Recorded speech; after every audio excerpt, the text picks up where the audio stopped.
Ya, pemirsa, pasca otopsi selesai lantas mencuat wacana pembentukan tim investigasi untuk mengusut kasus tersebut. Sudah bergabung bersama kami Sekretaris Umum FPI Munarman, politikus PDI Perjuangan Nabil Harun, dan Ketua Harian Kompolnas Beni Mamoto. Kita juga sudah berupaya menghubungi di Reskrimum Polda Metro Jaya, Kombes Pol Tubagus Adi Hidayat, namun belum dapat bergabung. Kita sapa terlebih dahulu. Selamat sore, Assalamualaikum Bapak-Bapak. Waalaikumsalam warahmatullahi wabarakatuh. Baik, saya ke Pak Munarman terlebih dahulu. Pak Munarman, terkait kasus ini, apakah jenazah sudah bisa dibawa ke rumah masing-masing, Pak? Dan investigasi yang dilakukan, bagaimana respon Anda?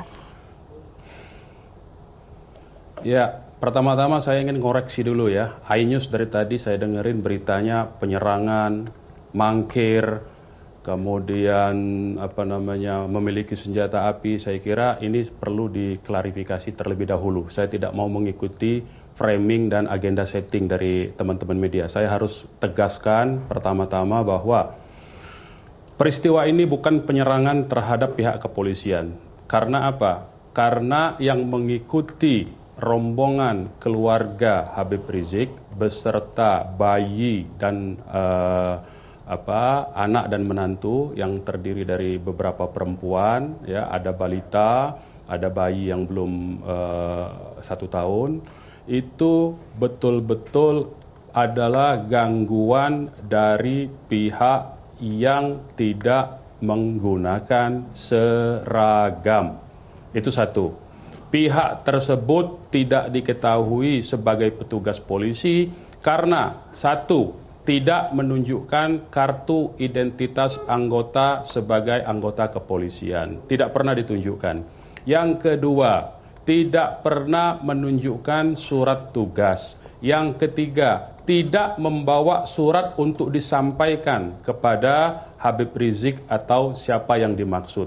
Keempat, mereka bukan sedang menjalankan tugas hukum, tetapi ugal-ugalan di jalan raya, di jalan tol, dengan menyalip-nyalip rombongan, memepet-mepet mobil kendaraan rombongan keluarga Habib Rizik.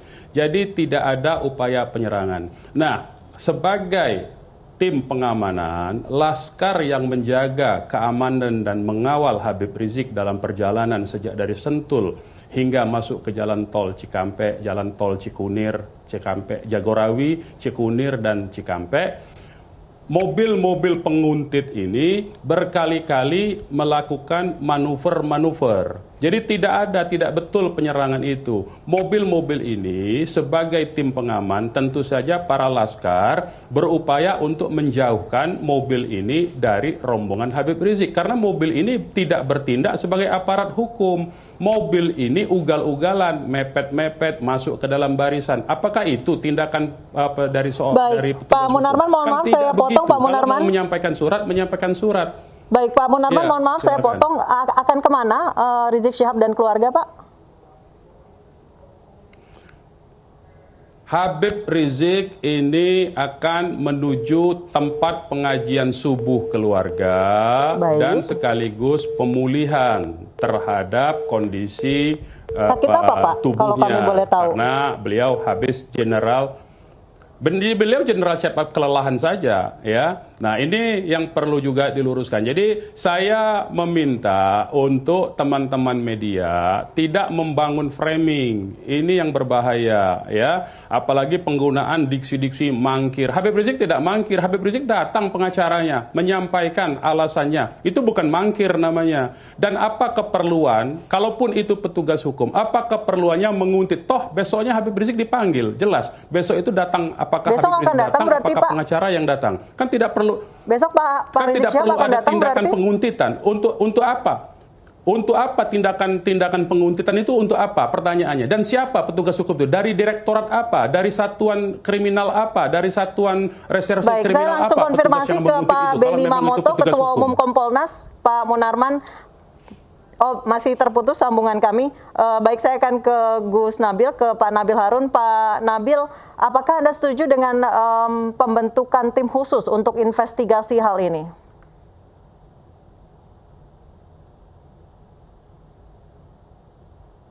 Oh, sambungan kami dengan Pak Nabil Harun juga terputus. Baik, saya kembali ke Pak Munarman. Boleh Anda jelaskan lagi apakah Anda setuju dengan pembentukan tim investigasi khusus ini, Pak Munarman? Ya, saya kira begini, ini kan jelas-jelas dalam mekanisme hak asasi manusia, terminologi hak asasi manusia, ini yang disebut dengan extrajudicial killing, pembunuhan di luar proses hukum.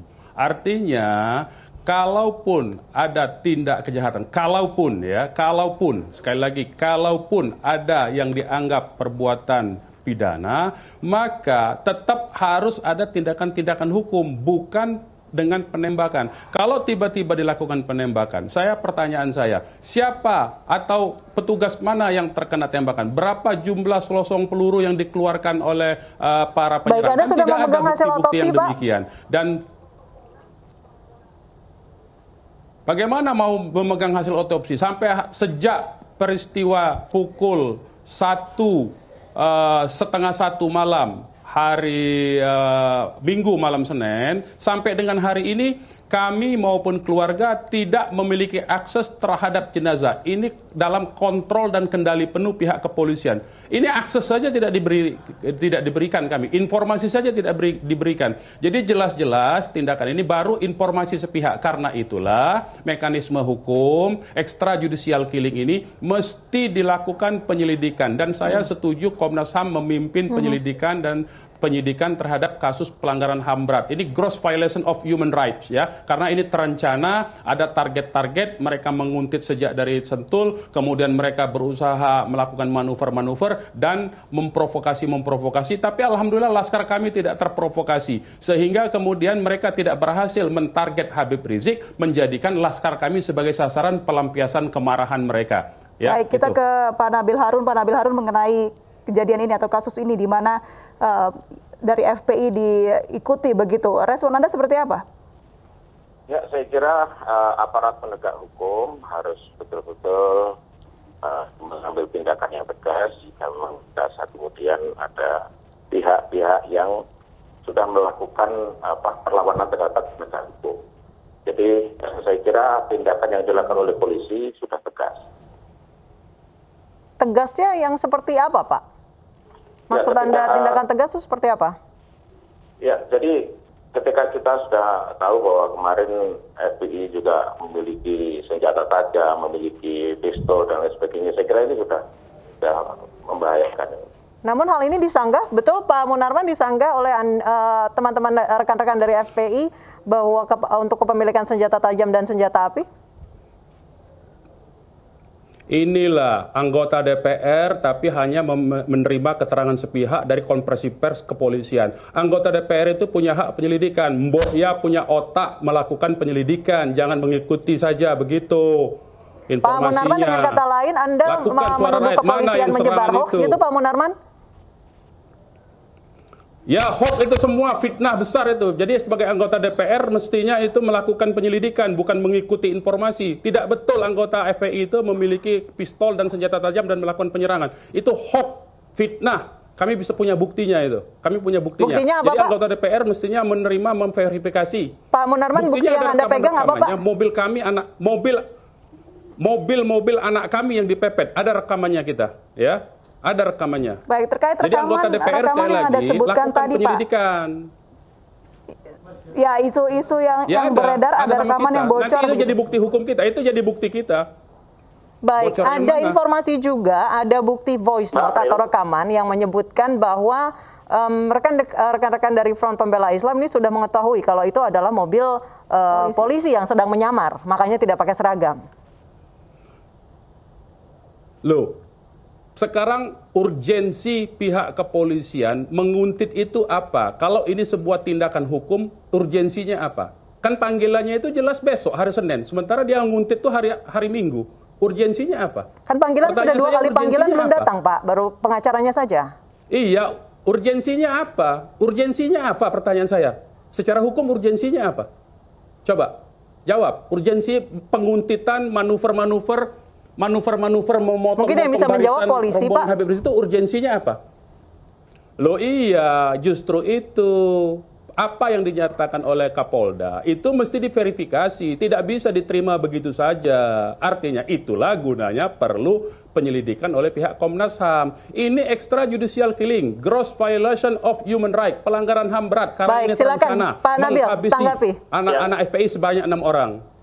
Ya, jadi kalau kita melihat ya, saya masih ingat bulan Juni tahun 2008 itu juga wartawan sempat memotret ada kelompok yang kemudian menggunakan senjata dan saya tidak tahu apakah itu dimiliki oleh siapa.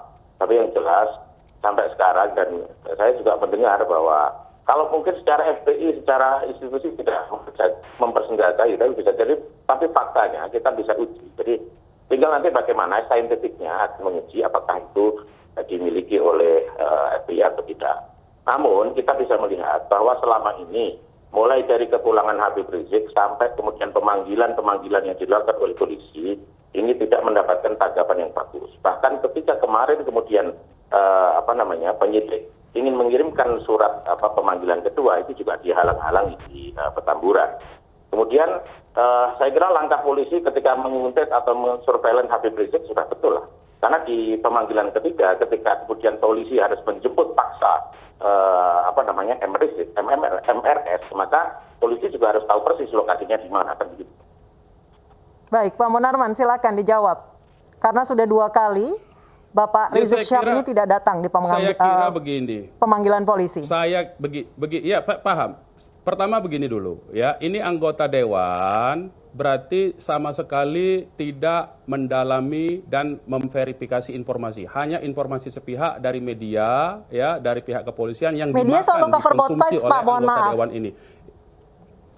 Enggak, tadi sudah disebut penyerangan. Anda kan belum melakukan cover both side. Ini sekarang cover both side. Kesempatan saya untuk mengkritik iNews sekarang. Tidak ada penyerangan, tidak ada mangkir. Ini saya mau kritik nih iNews. Enggak apa-apa saya kritik. Kami sudah menyampaikan soundbite Anda, Pak, dalam paket berita, Pak.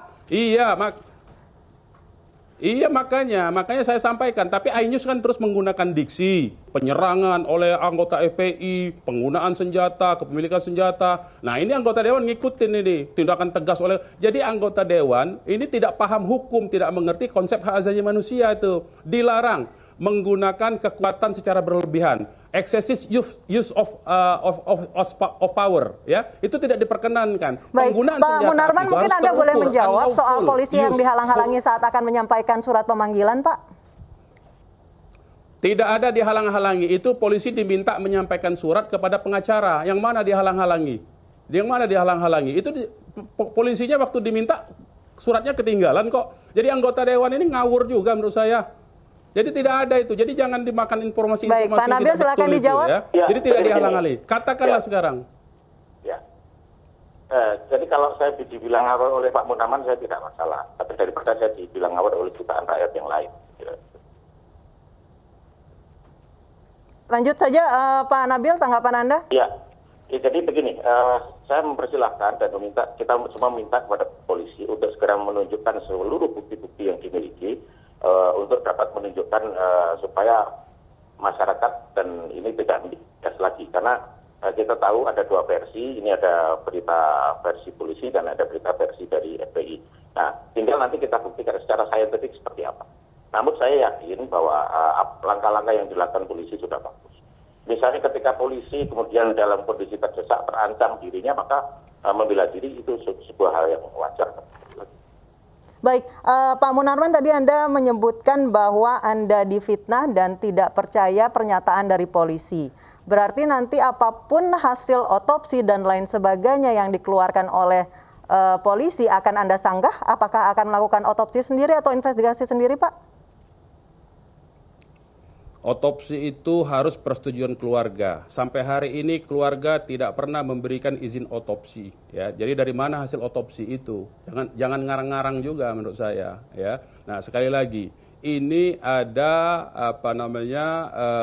versi dari saksi-saksi kami, dari anggota kami yang mengalami langsung, yang justru dimanuver, dipepet, dan dipotong, disalib rombongannya, ya, dan kemudian dalam tindakan ini pengamanan terhadap rombongan Habib Rizik tim pengamanan berusaha menjauhkan orang-orang yang berpakaian preman yang tindak dan perilakunya ini bukan mencerminkan tindakan seorang petugas hukum. Saya kira itu perlu dilakukan. Mohon maaf Pak Munarman, iring-iringan Anda berizin, ada berapa mobil Pak? Sampai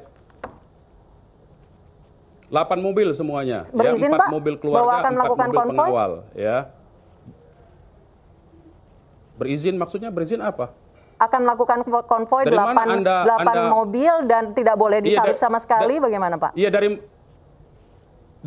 dari mana Anda harus konvoy mobil harus izin dan tidak boleh disalip itu dari mana Anda dapat? Enggak, tadi Anda mengatakan bahwa ada mobil yang ugal-ugalan hingga akhirnya akan dihalau oleh anggota dari FPI gitu Pak.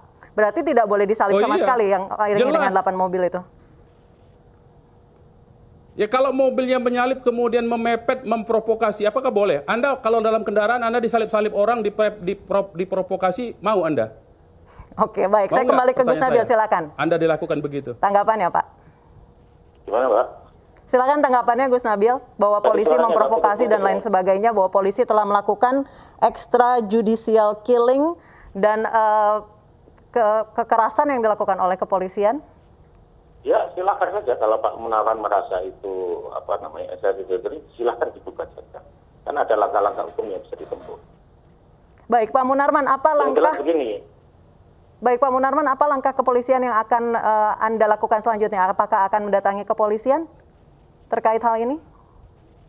Jadi kita ini kan negara hukum, semua ada mekanismenya. Kalau ada dugaan pelanggaran HAM berat, maka Komnas HAM lah sebagai leading sektornya. Nah ini yang kita mau tegakkan. Nah anggota dewan itu mestinya bukan menyuarakan, anggota Dewan Perwakilan Rakyat itu menyuarakan suara rakyat, bukan menyuarakan suara polisi. Itu yang betul. Dewan itu mengontrol eksekutif, dalam hal ini adalah kepolisian yang dikontrol, bukan membenarkan tindakan-tindakan kekerasan polisian yang melanggar konstitusi, melanggar Undang-Undang HAM nomor 39 tahun 99. Nah, itu penting itu di konsep diketahui. Jadi dalam hal ini Komnas HAM sebagai leading sektor ini mestinya memimpin proses penyelidikan independen ini. Jadi nanti kita lihat. Baik, berarti Pak Munarman mendukung pembentukan tim penyidikan independen yang didampingi juga oleh Komnas HAM. Kalau dari Anda Gus Nabil, apakah setuju? Dipimpin Mbak, dipimpin Mbak, bukan didampingi. Iya, dipimpin oleh Komnas HAM. Ya, jadi kami juga ingin menyuarakan apa yang menjadi suara rakyat, bahwa suara rakyat itu negara tidak boleh dengan organisasi-organisasi yang bertindak premanisme. Negara tidak boleh kalah. Dan saya kira upaya-upaya yang dilakukan oleh negara sudah sangat persuasif. Kalau institusi negara, Pak Nabil, boleh nggak bertindak premanisme? Petugas aparat hukum boleh nggak bertindak premanisme? Pertanyaan saya. Boleh saya selesaikan dulu? Baik, silakan Pak Nabil. Oke. Enggak, saya tanya, boleh nggak aparat Pak Munarman, Anda sudah boleh nggak? Tadi kami sudah berikan kesempatan kepada Anda, sekarang kami berikan kesempatan ke Pak Nabil. Ya, nggak usah ke aparat penegak hukum lah, Pak. Ketika saya misalnya terancam, ya, ketika saya terancam, saya pribadi ini terancam di tengah jalan, saya wajar dan memilih. Itu hal yang biasa saya kira. Tapi yang penting, di dalam hal ini tidak ada peristiwa terancam. Baik. Terancam, Anda kan tidak ikut, Pak. Jadi begini, Mbak, saya lagi. Oh, saya tahu, saya mengikuti jam 1 memang seharusnya Anda ada di ring-iringan itu, Pak Munarman? Bapak tahu nggak itu polisi terancam atau tidak? Anda ada di ring-iringan itu, Pak Munarman? Enggak, ini pertanyaannya, Pak. Ini tahu nggak Pak Nabil ini ikut dalam rombongan polisi atau tidak? Pak Munarman ada di rombongan saya tidak itu? ikut. Pak Nabil ikut nggak rombongan itu? Pak Nabil ikut nggak dalam rombongan itu sehingga berani menyatakan polisi terancam? Ikut nggak Pak Nabil? Pak Nabil ikut nggak? Baik. Waktunya sudah habis. Ya, Mohon maaf Bapak-Bapak. Terima kasih Pak Munarman, terima kasih Pak Nabil telah bergabung bersama kami di News Sore.